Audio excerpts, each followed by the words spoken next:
Welcome back to Kind Regards to the show. Wendell Berry is a writer that I've referenced a couple times on this program. He's a real hero of mine and is referenced in a lot of Michael Pollan books. He might be a slightly more famous author, a reference that might hit. Michael Pollan loves Wendell Berry, so if you love Michael Pollan.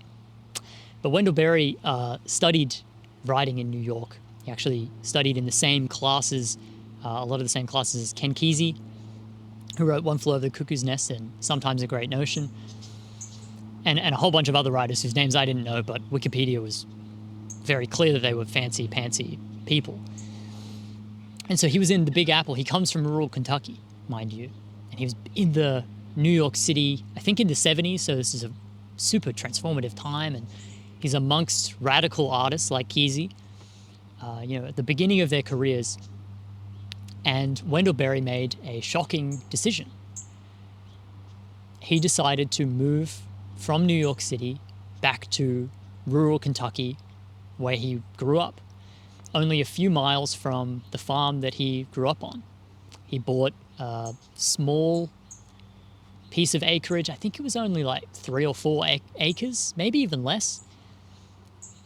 He calls it a marginal farm. It's sort of on a slope, so it's quite hard to grow things, and it's not ideal pasture by any means.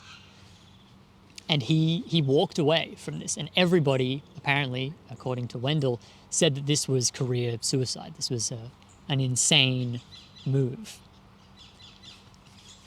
Wendell Berry has gone on to do a bunch of insane things, insane at least from the perspective of some, which I suppose is all that insanity really is something that is incomprehensible to some, to a certain perspective or viewpoint. He's one of the grandfathers of the organic food movement, and grandfathers, I don't know if that's what people call him, but he's an old man now, so why not? And from the perspective of the machine or industrial capitalism or industrial production, Wendell Berry is very much insane. He advocates for small farms, for small communities, for a lot of sort of human values that have been lost to the machine. He's quite anti-specialization. He doesn't think that economic progress is necessarily a good thing, that GDP should not be used to measure economic growth, at least not at the exclusion, or not as a primary measure, compared to, the cohesion of community or, rates of alcoholism. These things matter. The rates of mental illness matter. What compared to GDP, which is more important, which is a better sign of progress. So Wendell Berry has all these excellent sort of ideas that are really beautiful to read and really speak to our most humane impulses.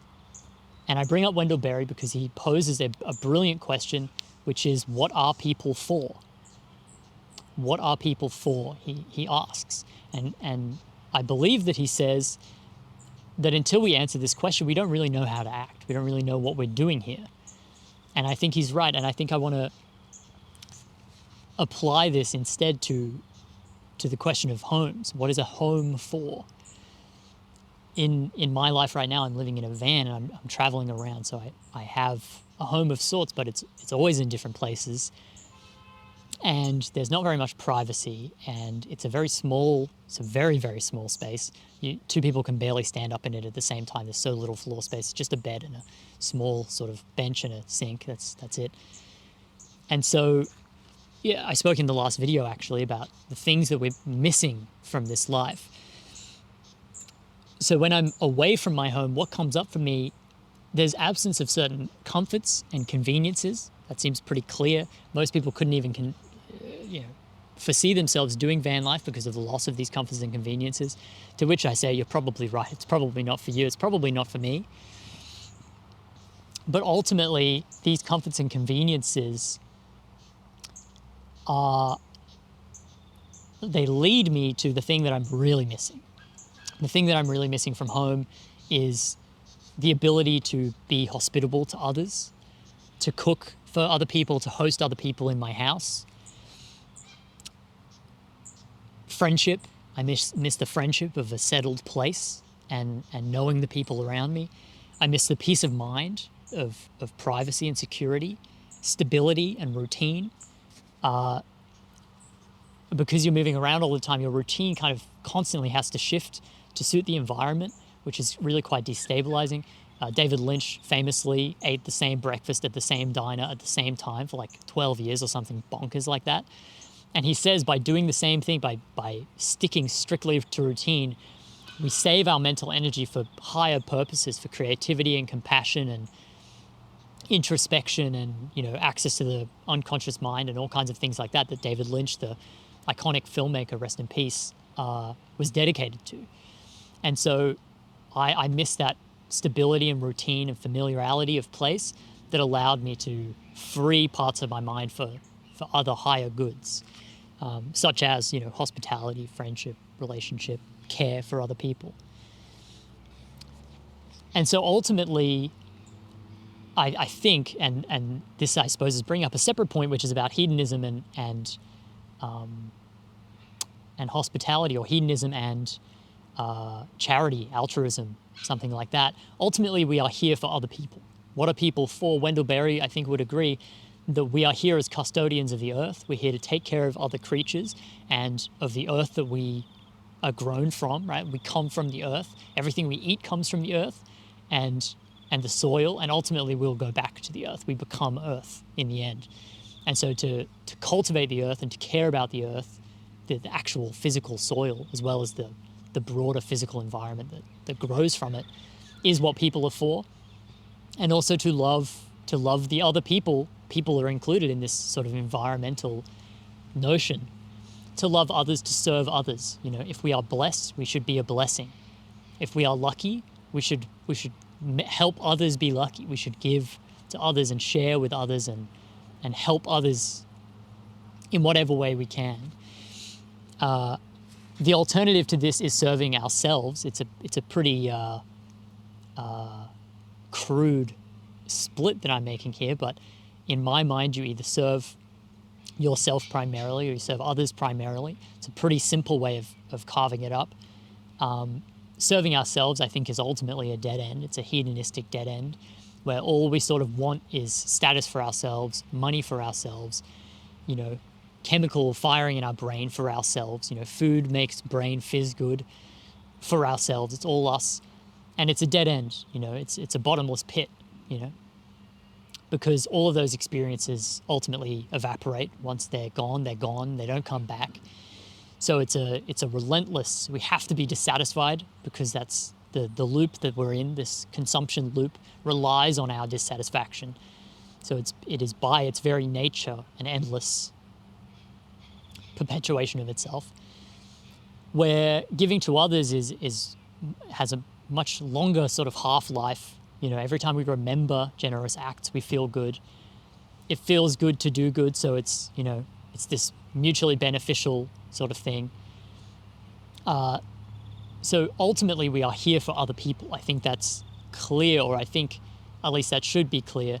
The caveat to that is obviously a total mess of a person who's trying to fix the world is going to make a mess, right?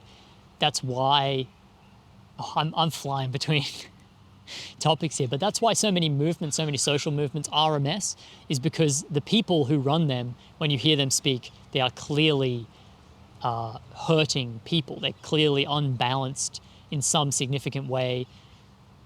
Charles Eisenstein talks about this a lot, that if you're in an us and them mentality, then obviously the movement that you're creating is just going to create more division, more separateness, and that's ultimately not the new story. That's not why that's not the utopia, right? Is like more separateness, more us versus them. And so we need to cultivate ourselves to some degree in order to be assets to the world. We need to be peaceful in our own lives in order to share that peace with other people. And I think this is essentially the point of the video, is that what is a home for? We should set up our home, as well as our habits, our time, and our attention, so as to best serve others. We should set up our time, our home, our attention in order to best serve others. I think a really useful lens, a really solid lens with which to make decisions out of.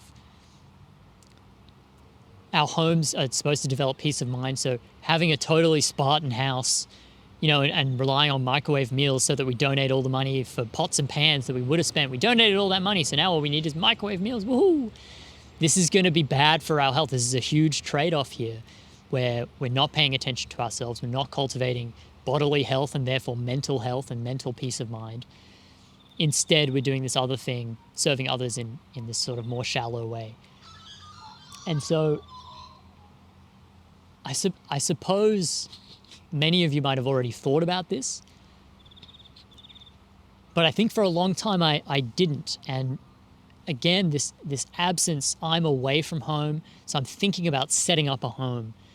But all of us are in a home right now. We can all revamp our home, reset up our home, make it a more minimal space so that we have more peace of mind, or make it a more beautiful space so that we feel happier being there and we're less, reliant on other things to make us happy. We can just be calmer and more appreciative in our own home, this kind of thing.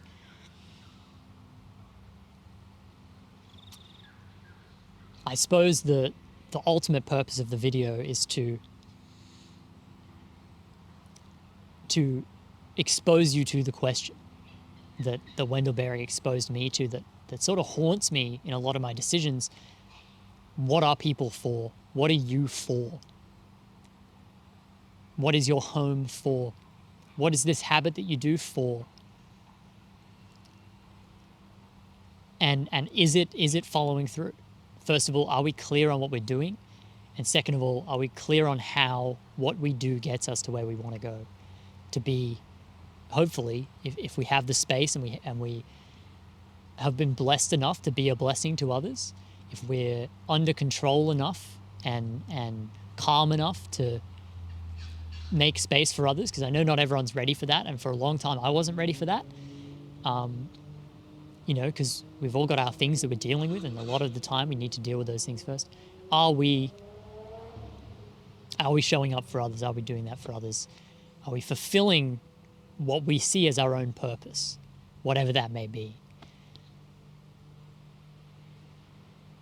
Yeah, I hope that wasn't too preachy. I don't want to come off with this idea that I know what the world is supposed to be like, or that I know what you're supposed to be like. I don't know you.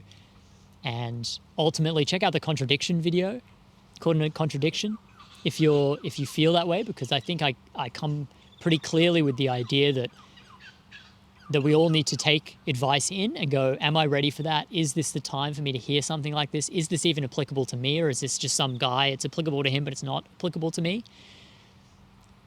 These are all questions for us all to work out. So I hope this was useful. I hope that those caveats sort of help clear up the moral certainty that might have been transmitted there. I hope that's clearer now. Anyways, this has been Kind Regards. Thanks very much for watching. I'm on Spotify and I'm on YouTube and I'm also on Substack. I write articles on Substack. So please check out each of these things if you like that kind of stuff. And have a great day. Thanks very much. Bon voyage.